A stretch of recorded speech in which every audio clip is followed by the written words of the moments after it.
Pum param pam pum pum pum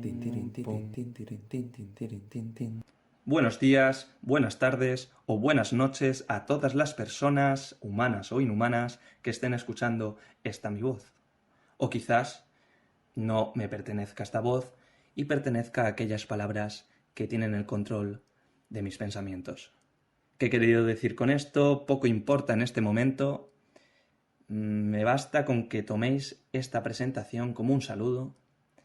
Quizás sea un saludo habitual que pueda llevar a cabo en cada programa, en cada episodio de este programa, pero poco importa ahora, y si os suscita alguna reflexión, bienvenida sea, pero no me incumbe introducirme en ese tipo de divagaciones en este momento.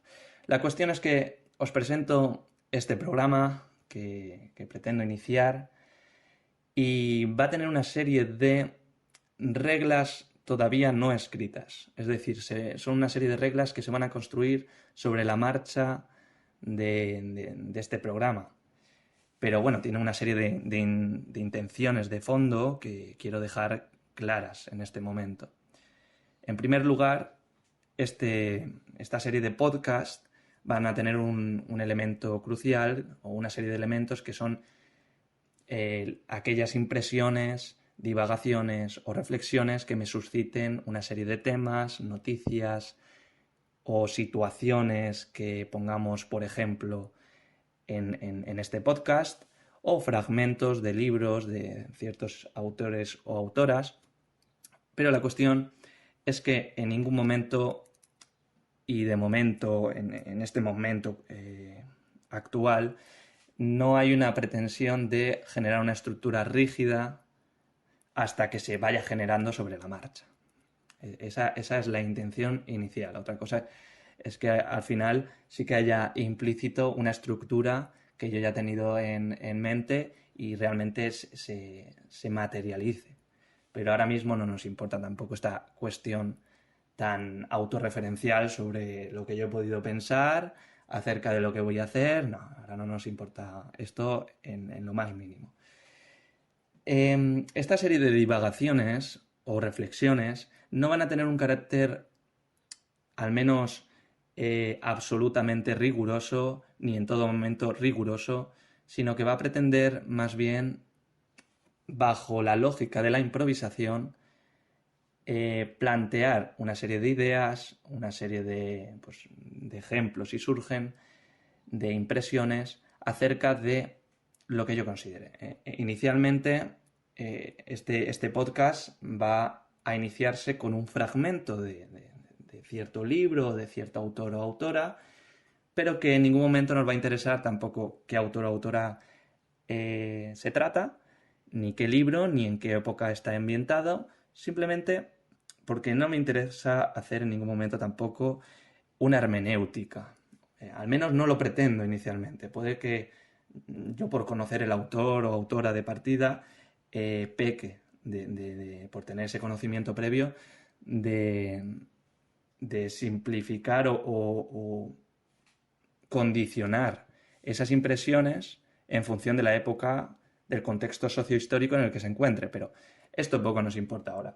Quizás la interpretación o digamos la producción de impresiones que nos interesa traer aquí a colación va a ser una serie de impresiones dadas ahora en el presente y pueden tener cierta relación con nuestro presente. Que esto encierra cierta concepción filosófica de concebir, digamos, ciertas ideas escritas en la literatura a lo largo de la historia. Bueno, podría ser, pero tampoco voy a cogerme a esta concepción. Es simplemente un punto de partida que podría truncarse y podría convertirse en cualquier otro punto de partida diferente.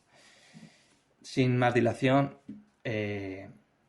si me surgiera alguna otra cuestión sobre este programa, la iría anunciando, porque ya como he comentado va a basarse en la improvisación.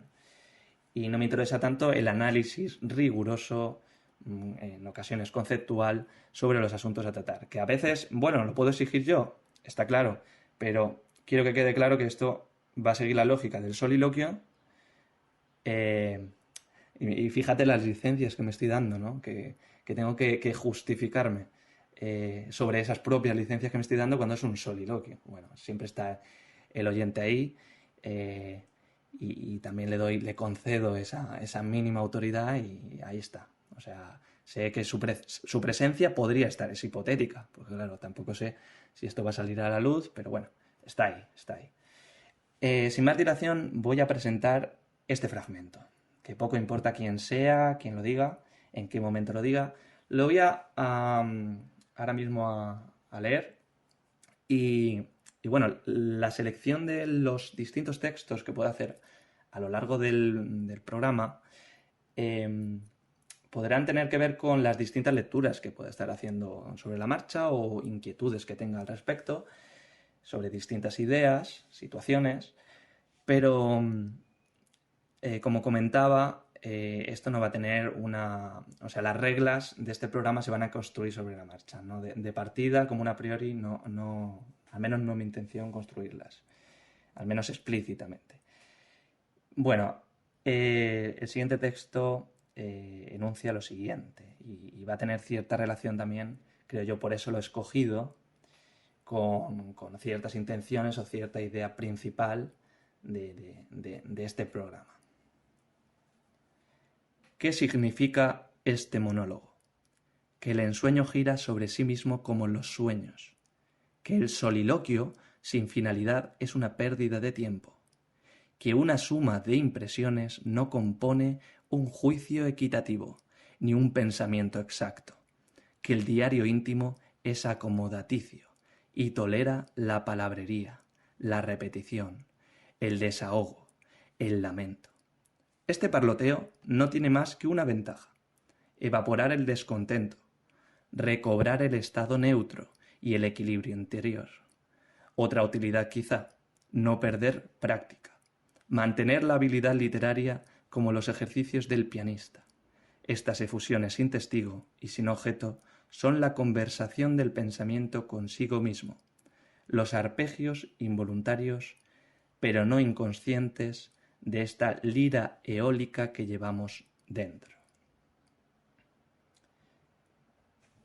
Bueno, inicialmente, como comentaba, este fragmento podría tener una relación muy directa con la idea motriz que mueve estas conversaciones, que más que conversaciones, como comentaba, son divagaciones fruto de un soliloquio.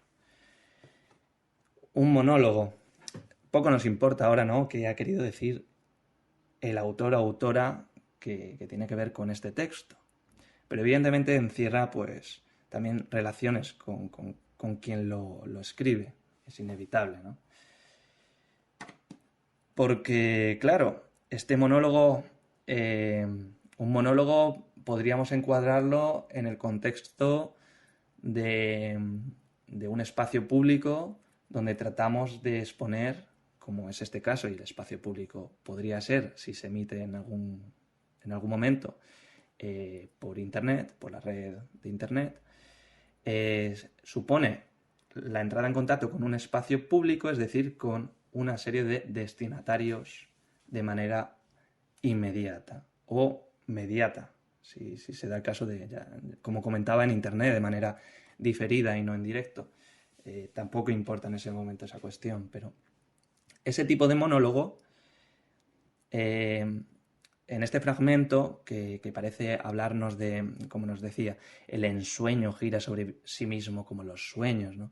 Como el hablar solo para ti, contigo mismo, se convierte casi en algo esquizofrénico, ¿no? Muchas veces, porque tú como individuo pierdes el contacto con un otro que en cierta medida te corrija, te introduzca un elemento de incertidumbre en esa reacción que él pueda producir acerca de lo que tú dices y tú poder modular tu conversación, ¿vale? Entonces el monólogo sí que se podría haber interrumpido, o sea, en el contexto este dialógico que comento. Ahora bien, en un espacio público, si se da un monólogo, como se suele hablar habitualmente, por ejemplo, en actuaciones de cómicas, por ejemplo, o cualquier presentación, como una presentación típica de estas que realizan de TED sobre diferentes temas, siempre hay un elemento de reacción por parte del público y aunque sea un monólogo, hay una respuesta. Puede ser un aplauso, puede ser un abucheo, puede ser una serie de miradas y si se puede contemplar los rostros de esas personas, al menos de la primera fila. Hay cierto feedback y hay cierta, digamos, autolimitación por parte del sujeto que emite una serie de juicios o una serie de enunciados. Entonces, claro, hay que determinar bien a qué nos referimos aquí por monólogo, porque en este sentido, bueno, ese monólogo puede no encerrarse tanto en esa intimidad, en ese sí mismo. Claro, lo que quizás nos está hablando es de un soliloquio. Aquí habla que que el soliloquio sin finalidad es una pérdida de tiempo. El soliloquio sin finalidad. Sin finalidad. Esto es importante, porque en una charla sobre una temática, por ejemplo, de neurocientífica, pongamos por caso, habrá una intención de divulgar una serie de contenidos.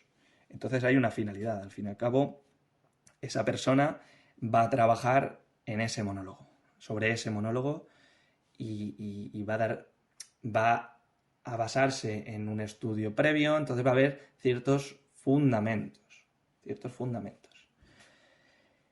Pero esta persona en particular que ha escrito este fragmento parece referirse a otra cosa. Dice, el soliloquio sin finalidad es una pérdida de tiempo, ¿vale? ¿Por qué sin finalidad, no? Ahora lo veremos. ¿Y pérdida de tiempo en qué sentido? Como estaréis viendo ahora mismo, yo estoy llevando a cabo aquí un soliloquio. Podría tener un público, sí. Ahora mismo no tengo la concepción o no lo veo de manera inmediata que hay un público, pero puedo imaginármelo.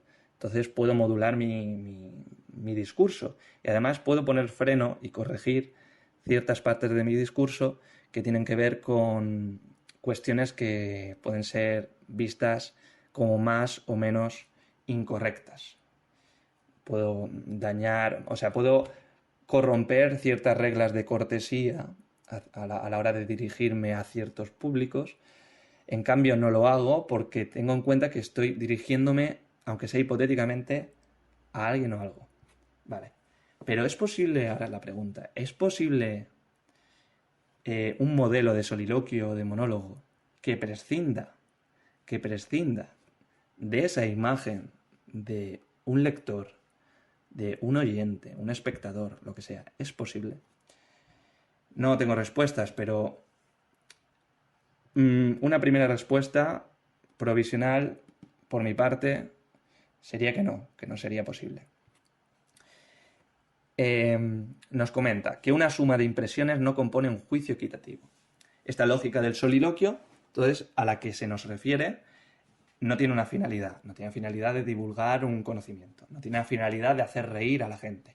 No tiene la finalidad de generar una polémica y que la gente estalle frente a aquello que enuncia. No, de ningún modo. Es un soliloquio sin finalidad. Es decir, el soliloquio por el mero soliloquio. Vamos a generar ahí impresiones sin más. Entonces no es posible, porque además no hay una preparación previa, de construir un discurso atado y bien fundamentado, que de algún modo genere un juicio equitativo. Por decirlos, hay unos términos que me gustan mucho y para que veáis que aquí este soliloquio no hay un diálogo, ¿vale? Pero hay una recepción de otros autores, otras personas que han hablado sobre diversos temas con cierto fundamento, con cierto estudio y que lo han divulgado. Quiero mostrar esto ahora en este momento, ¿no? Pero como comentaba el profesor Quintín Racionero, en una de sus lecciones sobre historia de la filosofía, hablando del contexto que se dio en la antigua Grecia sobre la gestación de la filosofía, nos hablaba cómo el giro conceptual que supuso la filosofía con la academia platónica se opondría a ciertas formas de de acceder a la verdad, al discurso verdadero, como podía ser la de los sofistas o podrían ser la de los poetas u otras figuras. Bueno, había un término que me parece acertado, no sé si es del propio Quintín o vendrán de otras lecturas que él haya realizado, pero decía algo así como que la posición platónica, ese giro conceptual de vamos a acceder a la verdad, pero de una manera ya un poco más sistemática, de que vamos a centrarnos en los conceptos generales, abstractos, que contienen las ideas acerca de las cosas concretas que pueden ser, pues, pueden ser mutables, ¿no? Entonces vamos a centrarnos en ese concepto, en ese arquetipo, por así decirlo, si se me concede, eh, si se me concede esa palabra. Pero decía algo así como que ese giro conceptual se opondría a la lógica de aquellos ebrios de Dios, ebrios de divinidad. Se refería, por ejemplo, a los poetas. Los poetas funcionan por intuiciones, por una serie de impresiones, que no necesariamente generan un juicio equitativo, pero en cambio pueden acceder a ciertos aspectos o a ciertas verdades sobre aspectos de la vida, de la existencia, de la realidad física, de lo que fuera, de la realidad humana y social. Esos ebrios de Dios, lo podemos ver en este fragmento. O sea, yo creo que se está refiriendo a una persona ebria de divinidad, que más allá de tratar de captar una serie de fundamentos, de absolutos, de verdades, lo que trata o sea, de captar por medio de ese estudio conceptual, que podría hacerse a través de la dialéctica, que quizás unos podrían decir que a día de hoy se lleva a través de toda una serie de métodos y concepciones de la ciencia y formas de realizar la ciencia totalmente diferentes con lo que fue Platón, evidentemente. Eso ha cambiado, se ha refinado y no es igual que antes ni mucho menos. Pero claro, el modo de actuar o de acceder a una verdad por parte de un poeta, que igual la verdad es un efecto colateral, no es tanto lo importante, tiene que ver con esa impresión, esa subjetividad, esa intimidad, que sí, te puedes acercar a esa realidad de las cosas, pero de qué forma y cuán justificado queda. O sea, la cuestión de la justificación, ¿se está justificando? Esa es una cuestión importante, importantísima. Nos comentan que no da lugar ni a un juicio equitativo este tipo de monólogos, que te da lugar a un ensueño ahí profundo, ni un pensamiento exacto. Que el diario íntimo es acomodaticio y tolera la palabrería, la repetición, el desahogo, el lamento. El diario íntimo. El diario íntimo es acomodaticio. Se acomoda a todo, es decir, no hay una exigencia de cómo debe de llevarse a cabo ciertos juicios, cómo debemos de captar ciertas impresiones que ese monologuista va enunciando. Entonces no nos da pie a ponerlo con cierta mirada crítica. Y hay que tener en cuenta que la mirada crítica podría tener una fuerte relación, no sé hasta qué punto, la verdad, con... a ver, yo sostengo que sí, que tendrá una fuerte relación con el papel que tiene los otros, es decir, el papel que tiene el diálogo. El papel que tiene el diálogo. Como veis, como podréis notar, gente más avispada, sobre, digamos, lo que hay implícito muchas veces en los discursos. Estoy refiriéndome al diálogo y quienes conozcan más de cerca a Quintín Racionero tendrán mucha relación con ciertas vertientes de la filosofía que ponen un gran peso a nivel filosófico, como comento, en el ámbito de la ciencia, de la política, etcétera, el papel de las polémicas, de los diálogos polémicos. O sea, al fin y al cabo yo también estoy partiendo de una serie de influencias y estoy soltándolo aquí, ¿no? A voz de pronto. Bueno, el diario íntimo que nos comentan aquí es acomodaticio. Se va acomodando y como podréis estar notando en este momento, yo he dicho que no tengo ninguna exigencia de rigor conceptual, ni quiero centrarme en los contextos de ningún tipo. En cambio, yo voy generando los límites de mi discurso, eh, digamos, el grado de justificación que requieren ciertos enunciados míos y esa autojustificación, ¿no? De que me estoy refiriendo a tal o que en cierto momento no me refiero. En cierta medida sí que pasa esto, ¿no? Con este soliloquio. Pero creo que el soliloquio que se está refiriendo este fragmento se refiere a algo mucho más alejado, ¿no? De esa recepción de un público, de esa recepción que supone una barrera digamos, algo externo que nos obliga a corregirnos y a justificarnos continuamente, lo que exige el diálogo, lo que exige muchas veces la polémica. Y dice, el diario íntimo es acomodaticio y tolera la palabrería, la repetición, el desahogo, el lamento. Palabrería habré tenido mucho en este momento, desde luego.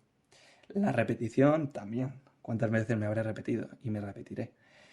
El desahogo, pues quizás esto implícitamente. El lamento, no lo sé, no lo sé. Vosotros o vosotras podríais enjuiciar mis actos y decir que esto es fruto de mi lamentación psicológica y que intento aquí expresar este soliloquio porque me recompensa de alguna forma, ¿no? Psicológicamente. No tengo ni idea, no tengo ni idea. Pero la cuestión es que este texto se refiere a algo que no se basa, como he hablado, diario íntimo. Se refiere a un diario, ¿no? Se refiere a algo que no está expuesto a otras personas, que está expuesto para uno mismo. Pero ese uno mismo, esa persona que escribe, y luego se va a poder releer más adelante, es su propio espectador, es su propio oyente, es su propio lector. Está ahí. Él le enjuicia. Pero ¿cómo le enjuicia? Esa es la cuestión.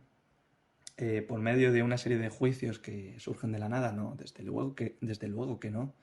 Sería más bien unos juicios que surgen a raíz del grado de implicación que pueda tener a escala social con otros grupos de personas, con ciertas referencias en el ámbito del pensamiento de su época. Ya estamos metiéndonos con los contextos que no queríamos, pero ya hemos comentado que es inevitable. Es por ello que las reglas de este podcast se van construyendo, como comentaba. Pero bueno, continuando, decía, este parloteo no tiene más que una ventaja, evaporar el descontento, recobrar el estado neutro y el equilibrio interior. Vale, ahora ya sabemos decisivamente que se trata de algo más parecido a ese diario íntimo que nos comentaba anteriormente. Entonces no es cualquier monólogo, es un diario íntimo. Claro, un diario íntimo nos da pie a volver sobre nuestros juicios, nuestras impresiones y tener una renovada concepción de los mismos, una reflexión sobre los mismos, o podría de alguna forma constatarse y ratificar ciertas creencias que teníamos ya de partida, releyéndolas, en la medida que no tenemos un contacto habitual con otras posiciones que corrijan, y cuando hablo de corrección me refiero en el sentido de modificar, sin ir a la cuestión de si hay un criterio para discernir qué es lo correcto o lo incorrecto, porque ya la idea de corrección parece tener implícita esa cuestión de que hay algo que corregir. Pero ahora mismo esto no me interesa, se podría tratar en algún momento, pero voy a dejarlo de lado.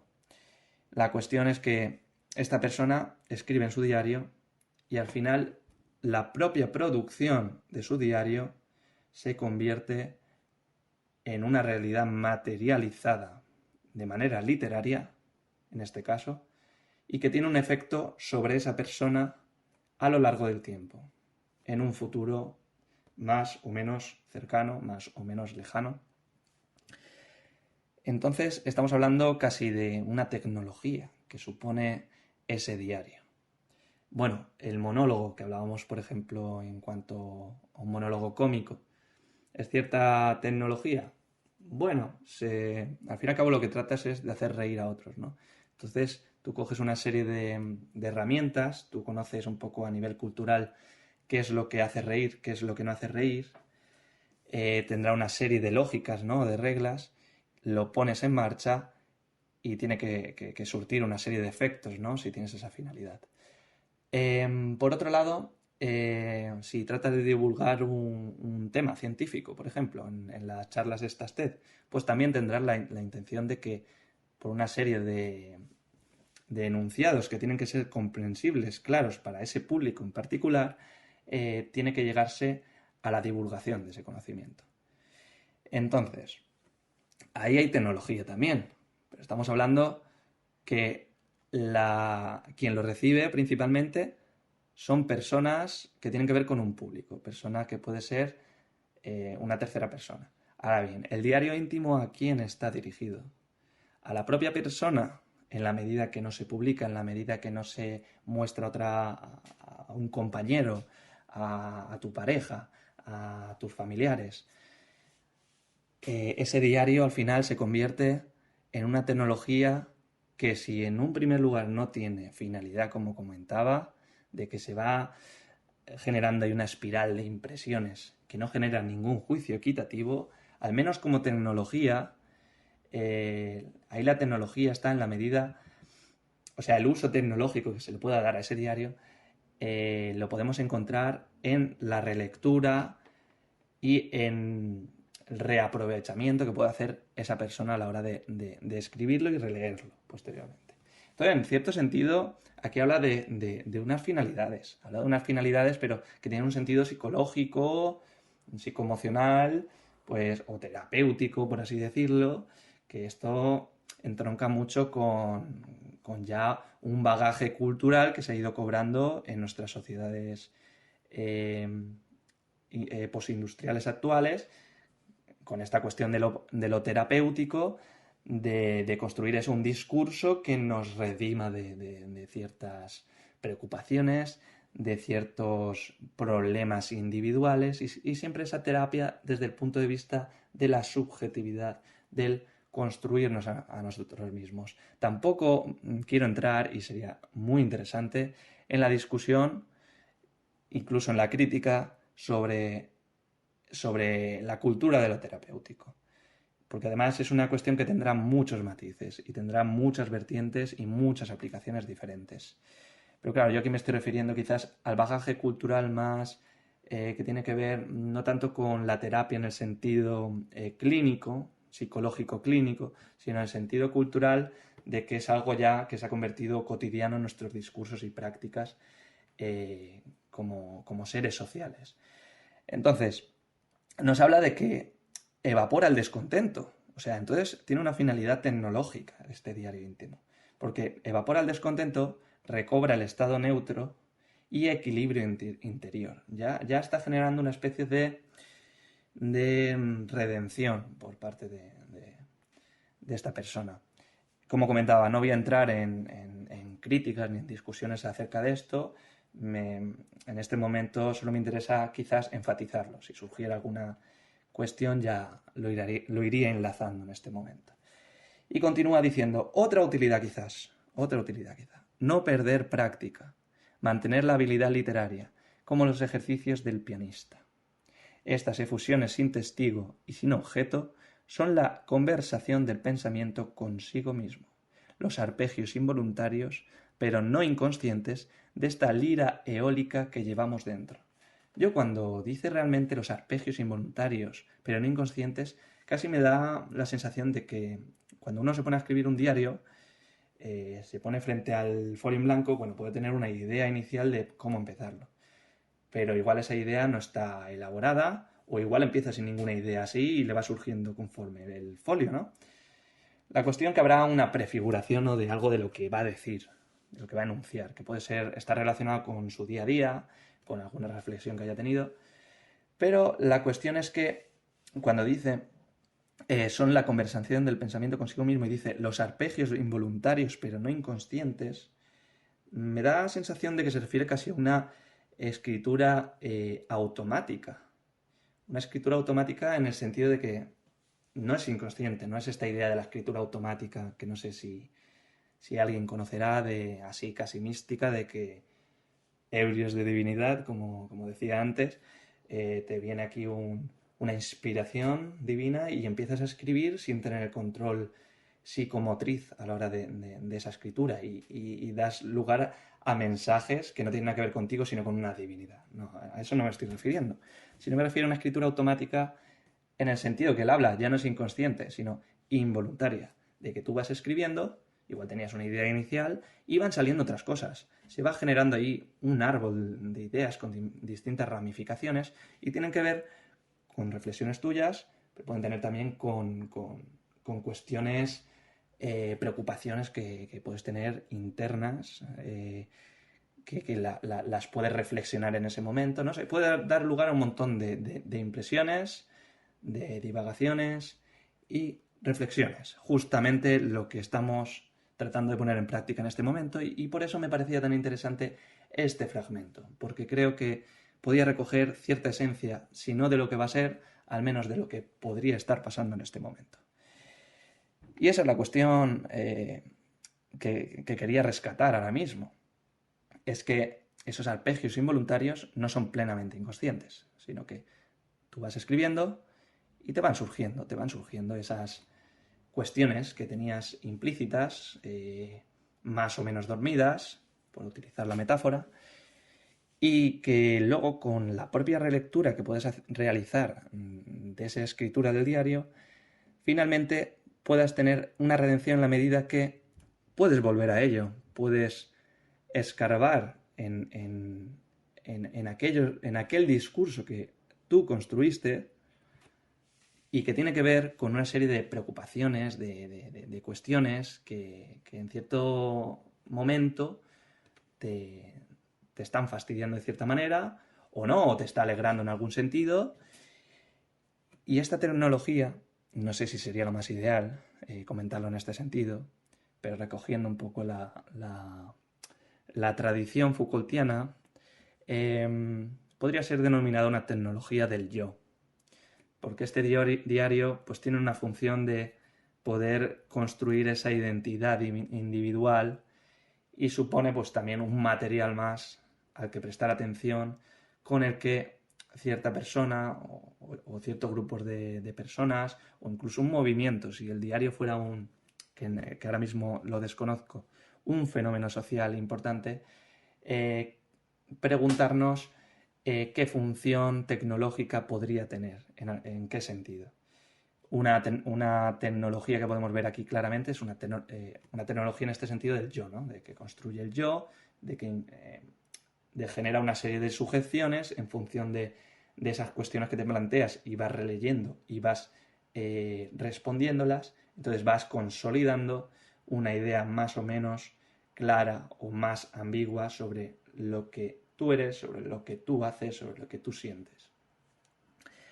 El siglo del yo, como aquel documental que no recomendaría en este momento, pero bueno, ya he soltado la referencia. Pero queda claro pues que aquí lo terapéutico, lo yoico o lo individual tienen una importancia clara. Y el diario casi parece tener una función terapéutica en el sentido ya de la confesión. Ya volviendo a términos Foucaultianos, la confesión era un tema muy relevante en la filosofía de Foucault, al menos en digamos, la reconstrucción histórica que realiza acerca de la sexualidad, digamos, en las sociedades modernas, el papel que tenía la confesión de la carne por parte de la pastoral judeocristiana, ¿no? Tenía un papel de alguna forma, de al confesar tú, digamos, aquellos actos que eran pecaminosos, de alguna forma estabas acentuando mucho la individualidad que se construiría en torno al dispositivo de sexualidad, es decir, en torno a una serie de discursos y prácticas que tendrían que ver y que consolidarían socialmente aquello que llamamos sexualidad humana o aquello que consideramos que nos condiciona como sujetos sexuales. Entonces, la mera confesión supone una mirada del otro, que esa mirada del otro, asentada en una serie de instituciones sociales, puede tener un efecto también de consolidación de esa individualidad y de, posteriormente, pues, la construcción de una serie de categorías sociales que, en cierta medida, fueron patologizadas, ¿no? Que puede ser distintas orientaciones sexuales o distintas prácticas sexuales consideradas como ilegítimas a ojos de las instituciones sociales del momento. Entonces, hilándolo con esto, el diario íntimo aquí tiene la forma de una confesión. Lo que pasa es que esta confesión esa mirada la presta ese propio sujeto. El sujeto es el que intenta tener, digamos, esa autoridad sobre lo que escribe, esa mirada de halcón sobre lo que ha pensado, sobre lo que ha dicho. Pero en cierta medida, y aquí está lo problemático de todo esto, esta tecnología del yo, no es tan individual. Al final se sitúa en un contexto dado y seguramente, muy probablemente, responda a los condicionamientos, a las determinaciones sociales, políticas, económicas, históricas, al fin y al cabo, en el que se inscribe este diario. Entonces, no quiero llegar a ninguna conclusión. Creo que es suficiente con este soliloquio que hemos iniciado y con este saludo con el que os he presentado y con la finalización de este fragmento y de este comentario, si se quiere. Creo que se puede iniciar una bonita relación entre yo y conmigo mismo, no sé. Entre yo y ustedes, podría ser. Pero todavía os imagino de una manera bastante confusa, ambigua. No sé quiénes sois. Probablemente nunca sepa quiénes sois. Ni siquiera sé si en este momento, tecnológicamente, los medios que estoy poniendo para ello persiguen la finalidad de conoceros. Si acaso, o en todo caso, conocerme. Eso queda en suspense en este momento. Para finalizar, voy a daros la referencia, o voy a darme la referencia, yo ya la sabía de partida, de este texto. Este texto, y probablemente lo haga de esta forma en los siguientes podcasts, es decir, comentaré el fragmento y hasta el final no diré quién lo ha dicho y de qué obra se trata, o si es una situación, no creo que la referencie, depende. Si es una situación de la vida cotidiana, pues no podré citar a un compañero. Podría hacerlo, pero no es el caso. La cuestión, esta obra es de Amiel, que me perdonen los de habla francesa, Henri Frédéric Amiel, o algo similar, y escribe su diario íntimo. Sin embargo, yo recojo este texto de la edición de Pretextos, que es más bien una recopilación de fragmentos sobre el diario íntimo de Amiel, que se llama En torno al diario íntimo. Por si le interesa a alguien, lo pueden consultar y espero que no les haya dado demasiado la tabarra. Y si les he dado demasiado la tabarra, es asunto vuestro porque estáis escuchándome hasta el final de este podcast.